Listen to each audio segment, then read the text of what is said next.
Like you have seen players in our league try to like toughen up Caitlin. We call her Cece. Cece.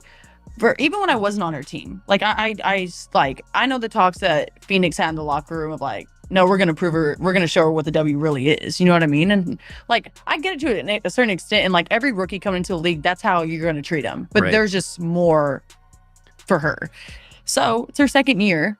And like now being on her team and like seeing it, I'm like, what are people doing? Like actually it's just too much. Too much. The WNBA has $1 million problem, and it's not the one you think. Beneath the sold-out arenas and record-breaking ratings, an unspoken war is being waged. The league's brightest star is being hunted in plain sight, and the silence from the top has been deafening. But now, one player has decided she's seen enough. She knows the league's dirty little secret because she used to be a part of it, and she's finally breaking the code of silence, exposing a conspiracy that threatens to tear the league apart from the inside. Sophie said some very unapologetic things.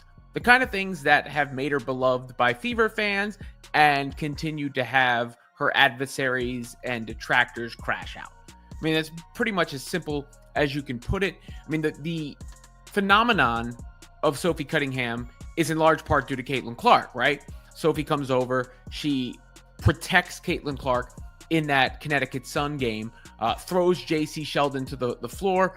That's when she became a viral sensation. But she's always had that personality. She's always been pretty well known in the WNBA space, and now she's on the most hype. Sophie Cunningham didn't just become Caitlin Clark's teammate, she became her bodyguard, and her defense of the young superstar is built on a shocking admission from her time on the other side. Before joining the Indiana Fever, Cunningham played for the Phoenix Mercury, and she has openly confessed what went on behind their closed doors. She revealed that teams didn't just plan to play hard against Clark, they strategized on how to intimidate her. Cunningham confirmed there were locker room talks centered around a single goal, to prove to Clark what the W really is. It was a premeditated plan to welcome the Phenom with a level of aggression. Now we know Caitlin Clark has been seeing a level of attacks, I should say, dealing with WNBA stars and different You have seen players in our league try to like toughen up Caitlin. We call her Cece. Cece. For even when I wasn't on her team, like I know the talks that Phoenix had in the locker room of like, no, we're gonna prove her, we're gonna show her. But what started as a league-wide plan to toughen her up has morphed into something far more sinister. Now that Cunningham is on Clark's team, seeing the abuse firsthand every single night, her perspective has changed. In her own words, what's happening now goes far beyond a normal rookie welcome. I get it to a certain extent, she explained, but there's just more for her. I'm like, what are people doing? It's just too much. When a 6-year veteran of the league, someone who has seen it all, says a line has been crossed. So many fans were waiting for somebody to do what Sophie did. But Sophie Cunningham was not worried about hurting any feelings on this podcast either. This is what she said about the idea that Caitlin Clark may not be the face of the league, which is, you know, just an asinine concept that has been thrown out by some. And it literally like pisses me off when people are like, she's not the face of the league. The numbers back up her claim with terrifying clarity. In her rookie season alone, Caitlin Clark was the recipient of 20% of all flagrant fouls issued in the entire league. Let that sink in for a moment. One single player out of more than 140 absorbed 1/5 of the most severe and dangerous fouls the league recognizes. These aren't accidental bumps or hard-fought battles for the ball. They are plays deemed excessive and unnecessary. This isn't just physical play, it's a statistical anomaly that points to a clear and undeniable pattern of targeting. Wow, all the sports anchors, they're all haters too. That's crazy.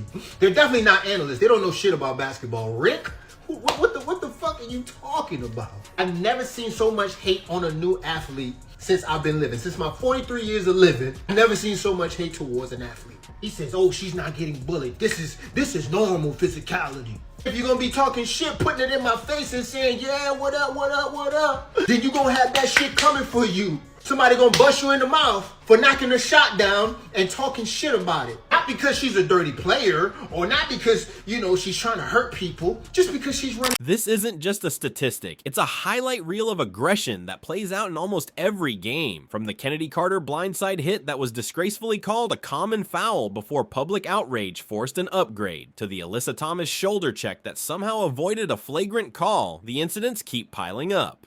Then there was the Marina Mabry shove that sent Clark sprawling to the ground.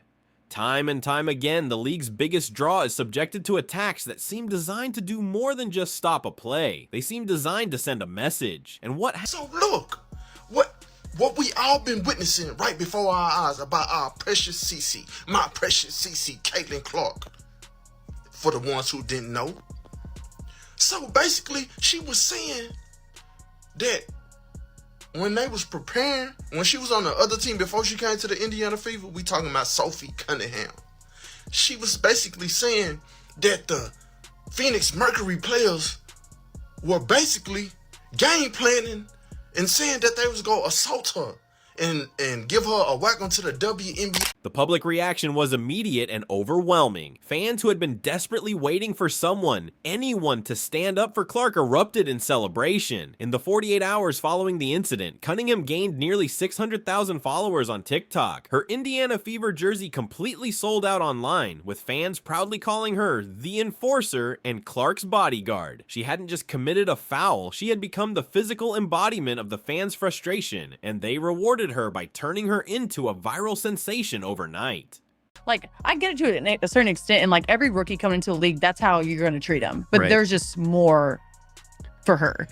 So it's her second year, and like now being on her team and like seeing it, I'm like, what are people doing? Like, actually, it's just too much, and like it's just. I'm over. And if I'm saying it's too much, then it's probably too much. No, that's with her actions speaking volumes, Cunningham doubled down with her words. On her podcast, Show Me Something, she launched a fiery tirade against the players and media members who dared to question Clark's status. It literally pisses me off, she fumed, when discussing the narrative that Clark isn't the true face of the league.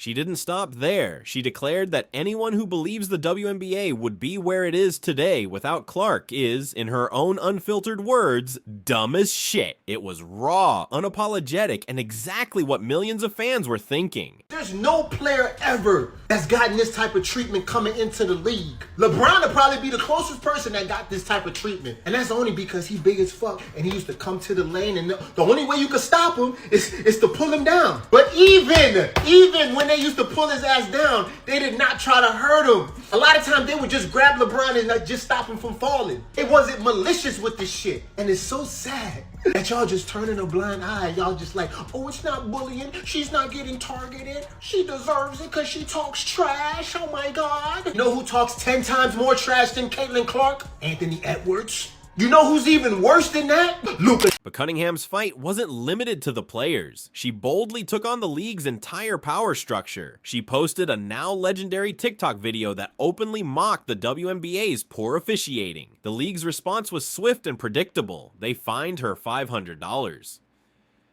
Her reaction, however, was a masterclass in defiance. She brushed it off with a sarcastic post, "Okay, you got it, bud," adding that the league clearly had nothing more important to worry about. She was openly challenging the league's priorities, highlighting the absurdity of punishing her for a video while ignoring the on-court assaults. Dude, and it literally like pisses me off when people are like, she's not the face of the league. Who would be? What? Sabrina? No. No, there's really good, well-known people in our league.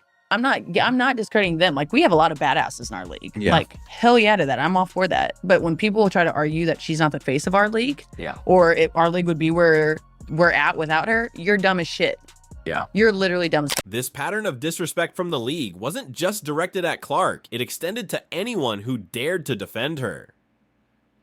During that same controversial Connecticut Sun game, Cunningham herself was elbowed in the face with no call from the referees. In another game against the Sparks, she was grabbed by the neck during a loose ball scramble, and still, there was no whistle. It became clear that the league's officiating wasn't just inconsistent, it seemed to be willfully ignoring fouls committed against Clark and her most vocal protector, reinforcing the idea that they were on their own.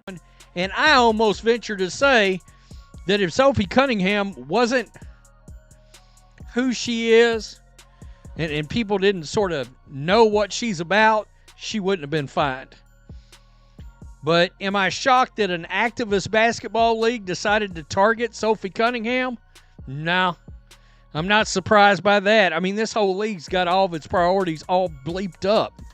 From the very This all leads to the one toxic truth at the heart of the issue: professional jealousy. The evidence is impossible to ignore. In the WNBA All-Star voting, Caitlin Clark was the #1 choice for fans by a landslide, yet her own peers ranked her a dismal 9th among guards. It was a petty and transparent act of gatekeeping, a clear sign that a faction of veteran players resented her immediate stardom. As legendary commentator Dick Vitale put it, this was nothing short of absolutely pure jealousy. WNBA last year was the first year in its like 25-30 year existence that it was profitable. Made $1 million. But it was the first time that it didn't lose money because the NBA supplements. Well, when Caitlin Clark comes to town, you have to go from the 8,000 seat WNBA arena to the 30,000 seat whatever arena across town, because of ticket sales and all of the apparel and all of this stuff that's coming from Caitlin Clark. And you're just like, okay, but the league is totally destroying her. You know, they're trying to destroy her from within, and it's the players that can't. What makes this jealousy so self-destructive is the financial blindness behind it. These players are actively trying to diminish the very person responsible for the league's unprecedented economic boom. The new charter flights they enjoy, the sold-out arenas they play in, the upcoming collective bargaining agreement that promises higher salaries. All of it is directly tied to the Caitlin Clark effect. They are, in essence, trying to sabotage their own paychecks, driven by a resentment so deep that it defies all logic and financial sense. one of the biggest epidemics in the history of sports right now is going on with the WNBA and their referees. They suck. All right, their referee situation blows. The officiating, they can't get the calls right. When they do go over to look at something, it takes them forever, and then they still get it wrong. And they also will not come down on these players for trying to take out the league's greatest asset. The league's greatest golden goose that is going to eventually make all these players and the commissioner and all these people all this money. They won't officiate. They won't take care of. The most devastating consequence of this internal war is now being paid by Caitlin Clark's body. For the first time in her career, she is fragile. After a perfect health record through 4 years at Iowa and her entire rookie WNBA season, her second year has been riddled with injuries. A left quad strain, a left groin injury, and now a right groin injury have forced her to miss 14 regular season games, the All-Star game, and the Commissioner's Cup final. The once invincible superstar is being physically broken down. I mean, the phenomenon of Sophie Cunningham is in large part due to Caitlin Clark, right? Sophie comes over, she protects Caitlin Clark in that Connecticut Sun game, throws J.C. Sheldon to the floor. That's when she became a viral sensation. But she's always had that personality. She's always been pretty well known in the WNBA space, and now she's on the most high-profile team, getting all sorts of endorsement deals and the like, and has been playing extremely well as. The connection between the relentless targeting and these injuries is the elephant in the room that the league refuses to acknowledge. The constant pounding, the cheap shots, and the physical toll of absorbing so much contact are the clear cause of these soft tissue injuries. The frustration even boiled over within Clark's own family when her brother Colin briefly posted and then deleted a tweet blaming the referees for her latest injury. It was a fleeting glimpse into the private anger over a public problem the WNBA continues to ignore. Let's take a look at this photo right here. If this doesn't tell you that Caitlin Clark, everywhere she goes, moves the needle, ESPN and all these talking heads are idiots. She did not even play in this game. This game was actually the Barbie game for Angel Reese.